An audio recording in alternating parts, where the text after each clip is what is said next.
Good afternoon. My name is Delanere Shook, and I am the information collector. I'm coming to you today from the historic Biltmore Village in Asheville, North Carolina. It's a wonderful place to visit and shop. This is this week's Open Source Intelligence Briefing. Per special request, I want to lead off with the story of Russian incursions into U.S. airspace. This week, 2 Bear bombers with fighter escorts and an airborne early warning aircraft entered U.S. airspace, approaching as close to 20 miles to Alaska.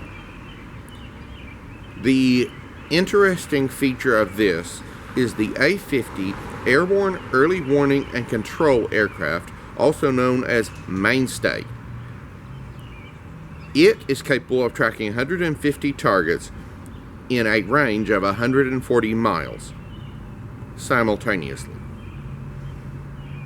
This is interesting because it harkens back to the early days of the Cold War, when radar intelligence was even more important than it is today.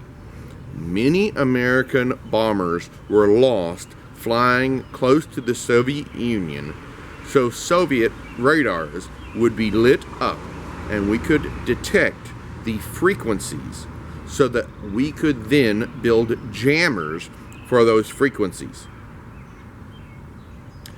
The Air Force Times reported that 2 American F-22s turned back the Russians.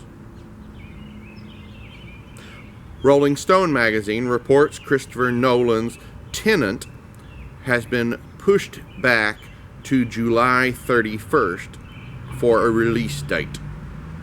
This is interesting considering that both Rolling Stone and Christopher Nolan should be in the know more than most of us about when theaters will reopen.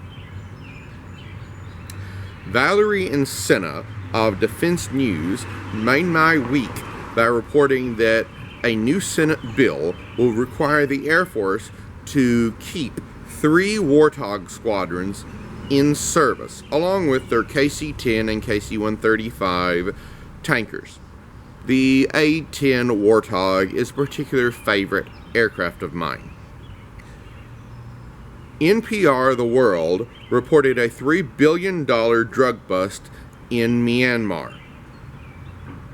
The article stated that the drugs, the chemicals, and the laboratory equipment filled a football field. Literally. It's an amazing article with in-depth information about the drug pipeline from East Asia to the Americas. NPR The World